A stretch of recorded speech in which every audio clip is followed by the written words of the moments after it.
Alright, welcome to episode 7. And this next one, I think today is Charlie Kirk's birthday, so it's pretty interesting how things lined up on my plans.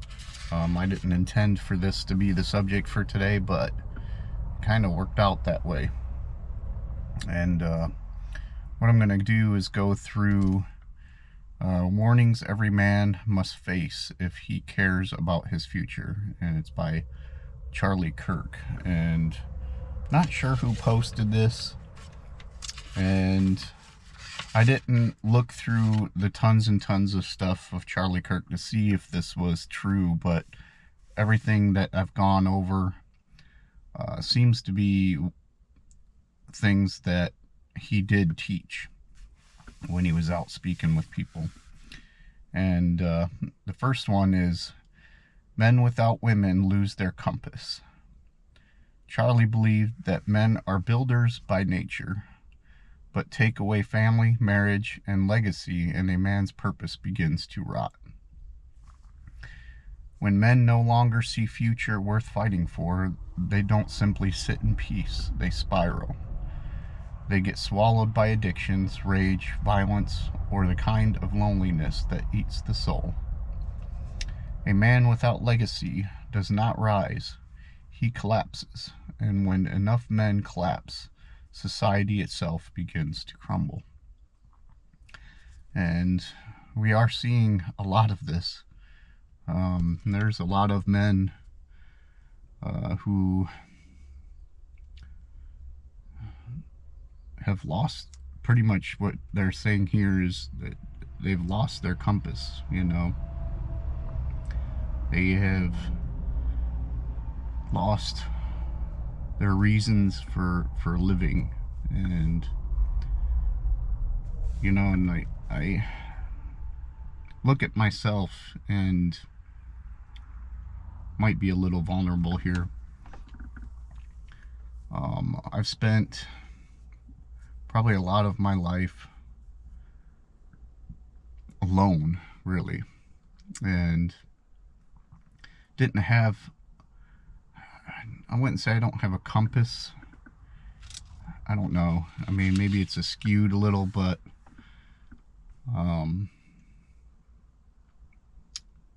my legacy probably is my kids, to be honest with you, and my purpose for everything I do, and I don't call them as much as I should. I don't text them as much as I should, and I'm wanting to be better about that.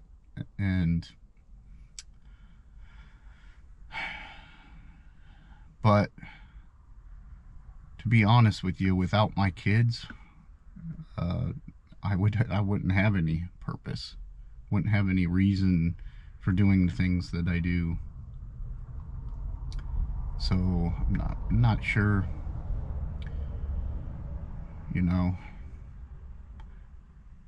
this might be hard to say. I'm not sure if I would stick around, per se, if it weren't for my kids, But and then I keep hearing these stats on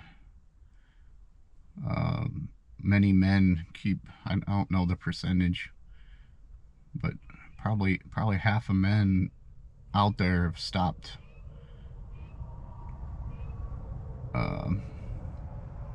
dating, so they're not even really looking. They're just, many of them are probably working on themselves, improving themselves, which is the more productive thing to do in society. But there's others that they engross themselves in what this is saying, addictions, rage, violence, and having loneliness that eats at the soul,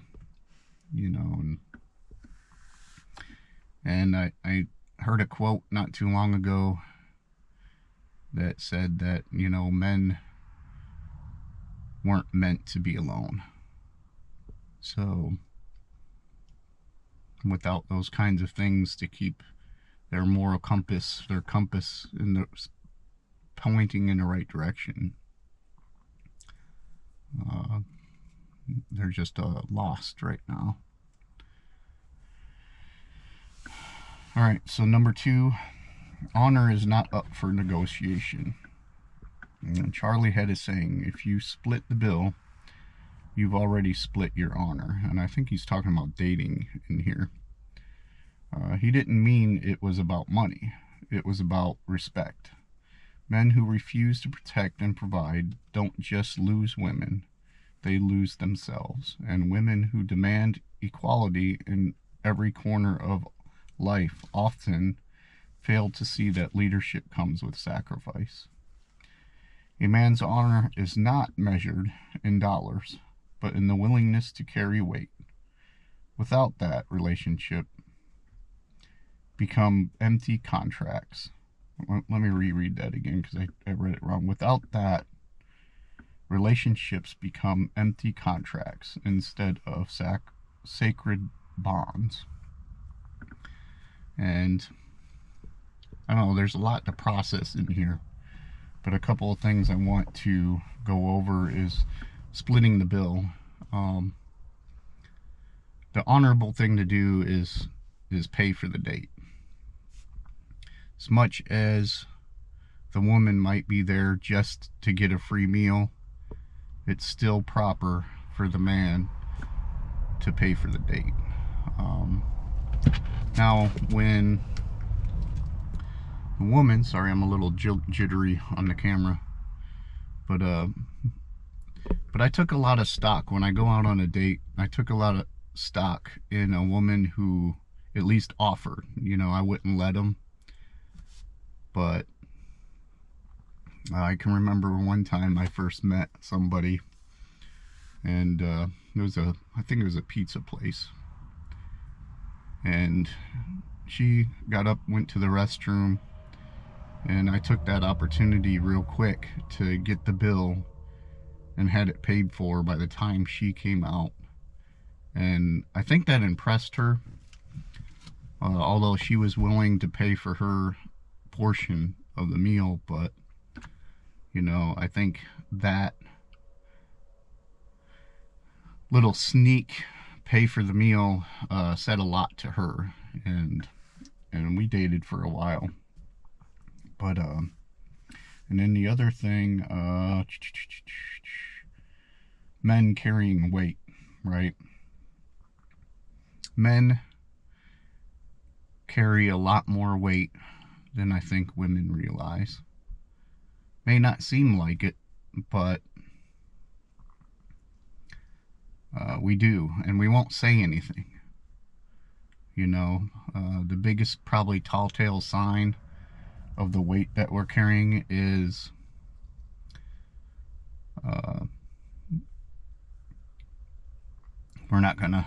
we'll be more silent than usual, probably. And there were times throughout my life I would just get home and I would sit in the car for probably 10-15 minutes, just whatever, scrolling on my phone, just the peace and quiet of being in the vehicle before I went into the house with the kids and all that. And it's not that I didn't love my family, it's just I needed that moment in time to kind of just decompress and have a little bit of peace before I went back into another form of chaos. So, all right, next one, number 3, her test in the storm, not the sunshine. So Charlie warned men against being blinded by luxury dates and filtered smiles. Take her on a road trip where the car breaks down. Face the delay at the airport. Let her meet the frustration of bad weather, missed schedules, and tough moments. That's when the truth reveals itself. A woman who crumbles at discomfort will never survive the grind of marriage and family. but a woman who laughs through the storm, that's the one you can build with. Not sure I can add to this, because it's pretty straightforward. Although reading it makes me wonder, like, how can I sabotage my car on the next date, or if I've dated somebody a while, to break down per se. But I don't know, or you can't exactly run out of gas easily, because that would be lack of planning. But I don't know, I especially for the first few dates, I don't necessarily do luxury dates. If it's somebody I don't know, especially like, say, online dating, which that's a rough area to date, to be honest with you. But I'll meet them at like a coffee shop or something like that, or ice cream or something simple. And I guess there's some women out there that's a total turn off, and that's okay, because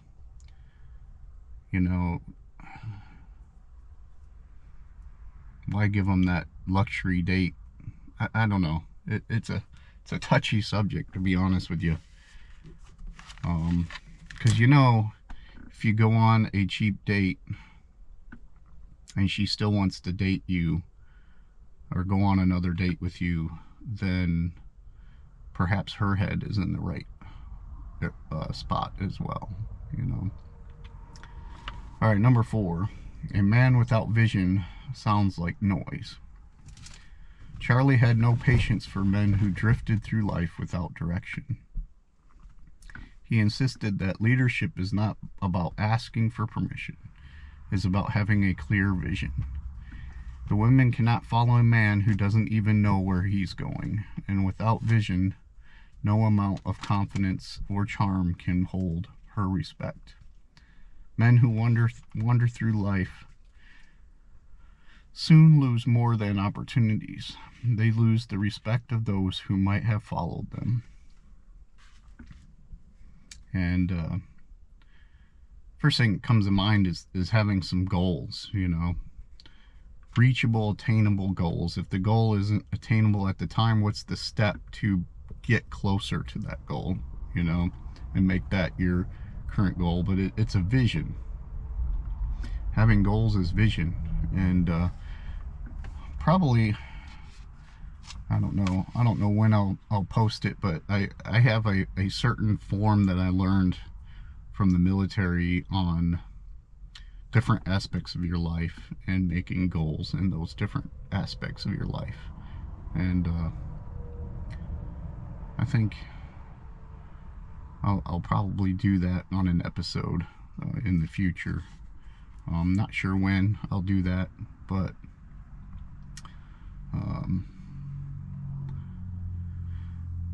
I think it's probably prudent to kind of get yourself set and try to develop that goal. Problem is, like, depression, stuff like that gets in the way of not really, I don't know. I mean, I've been in points in my life where I stopped doing the goal thing and I was just wandering aimlessly. Where he had mentioned it in here.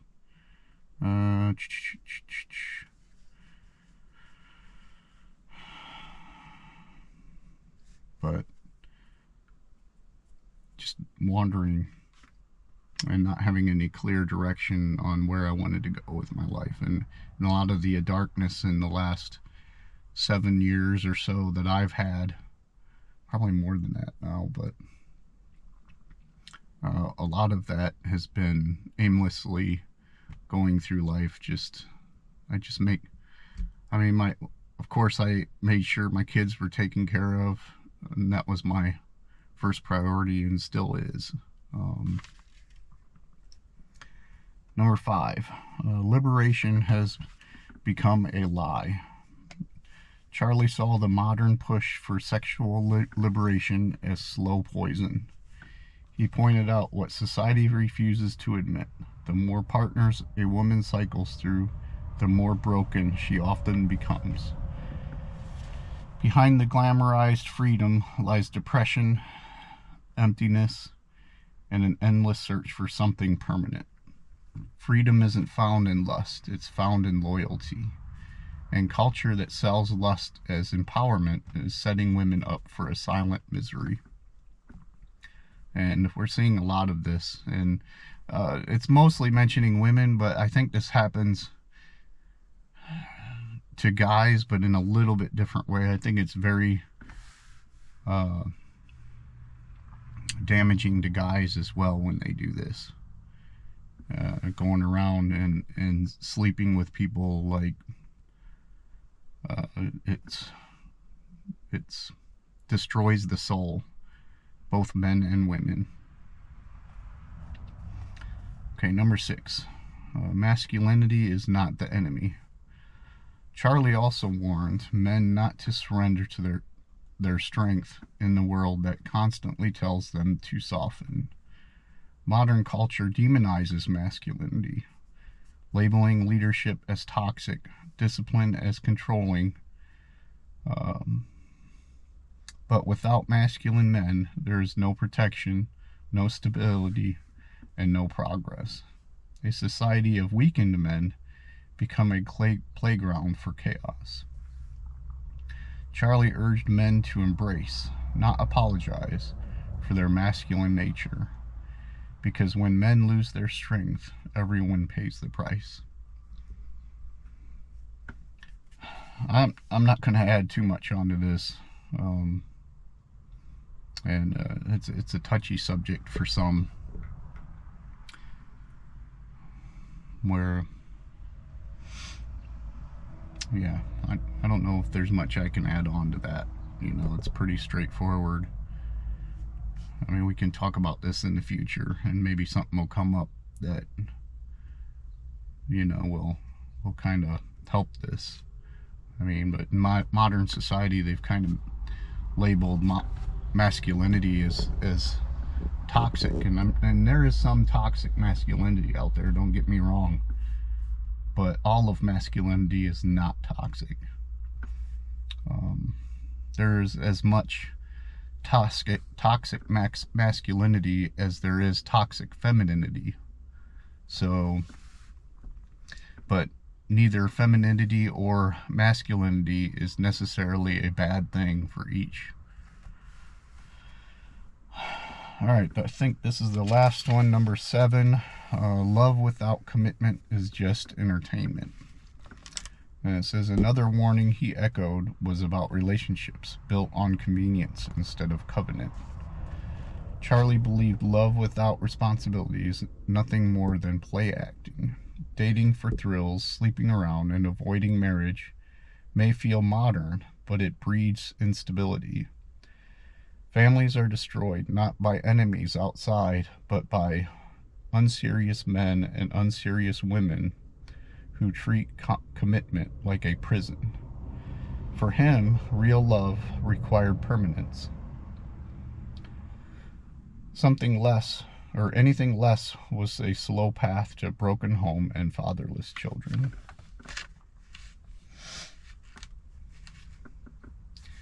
And the divorce rates are so high that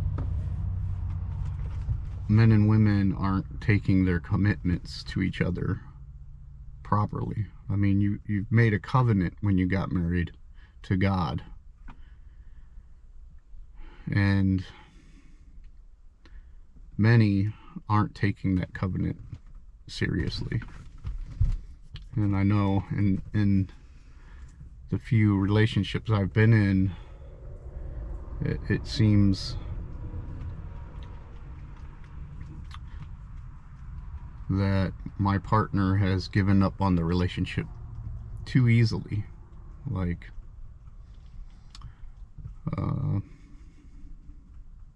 don't want to get into too much detail on it. Maybe I will later on. But it just seemed like when things got tough, even though it was things we could have easily worked out, they were done and ready to put me off to the side. Now, I'm not saying that as a woe is me. I mean, it hurt, you know, but it's just not happening in my life. It's happening in a lot of people's life where women are just giving up, and I think they're listening to their friends, and we talked about that before, listening to their friends and family. It says, oh, if you're not happy, you should just leave, you know, and that's not the right answer, because the grass may look greener on the other side, but it's not. But anyways, that's the end of this episode, and I thank all of my, I think I got 3 followers now that may be watching this. So hey, it's an improvement, right? But I'm gonna try to keep at it and keep going, and I want you guys to have a great day, and I'll see you in the next episode. Take care. God bless you.